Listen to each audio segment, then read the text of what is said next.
Do you remember the excitement of tearing open your first pack of 1990s Topps football cards?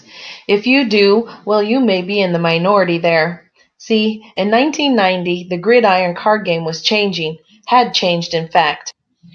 By that point, Topps had lost its monopoly and was joined in the field by Score and Proset and Fleer.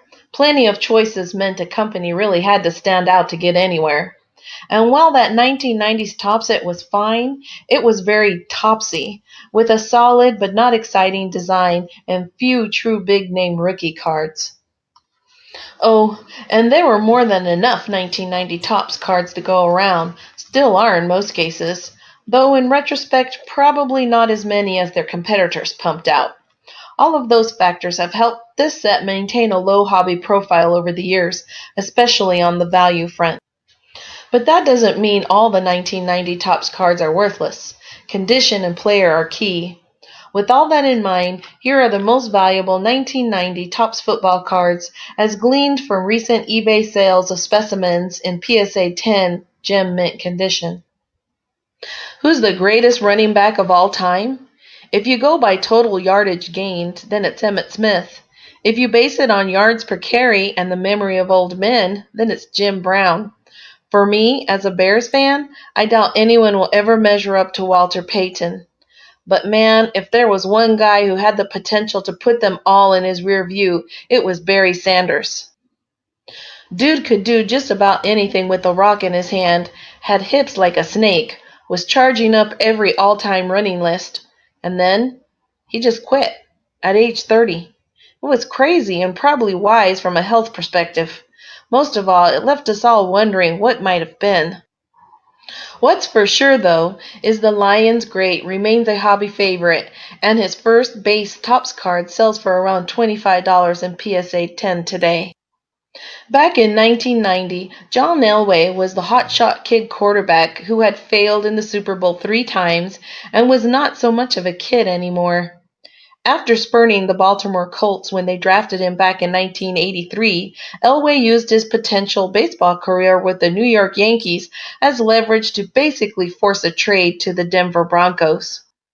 In Denver, he became a superstar who, fairly or not, gained a reputation for not being able to finish the deal. All that changed in 1997 when the old man led his team to a championship, and then he did it again in 1998 before retiring.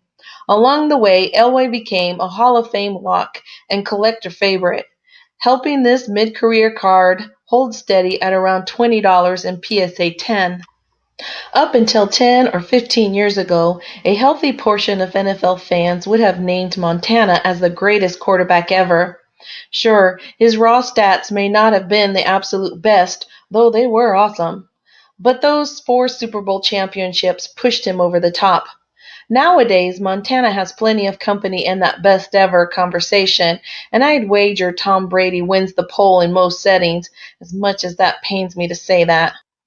Nonetheless, Montana is a legend, and his Canton bus really ought to be made out of real 49ers gold, don't you think? Joe's 1990 Topps card isn't golden, but it is a $20 buy in perfect slabbed condition. Would there be a Montana legend without Jerry Rice? Well, yes, at least to some extent, considering that the greatest receiver of all time showed up after San Fran's first 2 championships. But Rice completely changed the expectations for NFL receivers, and he also helped Steve Young win a big game after Montana rode off to Kansas City. The man was also a machine when it came to conditioning, and he can dance too. All of it adds up to a $20 price tag for PSA 10 copies of his 1990 Topps card. Thomas is sort of the John Elway of running backs, having reached 4 straight Super Bowls with the Buffalo Bills without even a single victory to show for it. Of course, the Bills would never have even made it to one championship game without the exploits of Thomas, along with those of teammates Jim Kelly, Pete Metzelaars, Andre Reed, Bruce Smith, and Scott Norwood. What Thomas lacks in rings, he makes up for in yards from scrimmage, 16,000 plus, and Canton busts 1. Oh, and in cardboard, where his 1990s Topps lines up just shy of $18 in perfect graded shape. Yeah, Montana again. He was always breaking records, this guy. So what record did he set in 1998? Well, it actually happened in 1990, thank you very much. On January 28th to be exact. On that day, Montana threw 5 touchdowns in the Super Bowl win over the Denver Broncos, and yes, John Elway.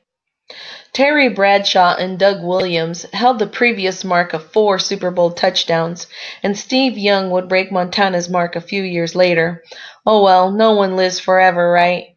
But Montana's 1990 record breaker card still sells for 15 plus today. Ken Norton was a monster in the ring. Why, that time he and Ali tied up. Oh wait, wrong Ken Norton. No, this Ken Norton was once a monster in the Cowboys' backfield, helped them win a couple of Super Bowls. And then all of a sudden, he was a monster in the 49ers' backfield, helped them win the next Super Bowl in 1994. The year after that, Norton picked up 3 of his 5 career interceptions and scored his only 2 touchdowns. No Super Bowl win that year, though. Not that it matters here, because Norton was a big personality with big game, and his card remains popular today. This one is popular enough to sell for about $15 in PSA 10. Marino was like an exaggerated version of Elway. I mean, Marino's Dolphins made the big game after his second season in 1984, but the Niners blew them out 38-16. Marino went on to reel off a string of passing seasons like we'd never seen before and set a new standard for passers, but he never made it back to the Super Bowl. It's a constant point of contention when trying to rank him with his peers and other all-time greats like Brady and Peyton Manning, but Marino's amazing individual performances have kept his hobby seat warm. Today, this 1990s Topps card is about a $10 item in PSA 10. So why did it take Topps until 1990 to produce a base card of Troy Aikman when both Pro Sit and Score both featured the Cowboys' budding star in their 1989 issues? Hard to say. Maybe they were trying to beef up their 1989 traded set. Or maybe they thought making Aikman's debut, a super rookie card, would really add something special to it. Could just be they didn't have enough time or were otherwise ill prepared to include draft picks in their 1989 set. Whatever the case, today we have this super rookie Aikman, though capeless, and we can buy perfect copies for around $10. Topps fixed that draft pick hole in their game plan for 1990, and the result was one of the first times we got a major set card of the reigning Heisman Trophy winner in his college uniform. Ware won his hardware with the University of Houston in 1989, then went to the Lions with the 7th pick in the 1990 NFL Draft. He proceeded to do basically nothing for 4 torturous seasons with Detroit before hanging up his cleats, but Ware and Topps had already cemented his place in hobby history. Today you can own a PSA 10 piece of that history for about $10.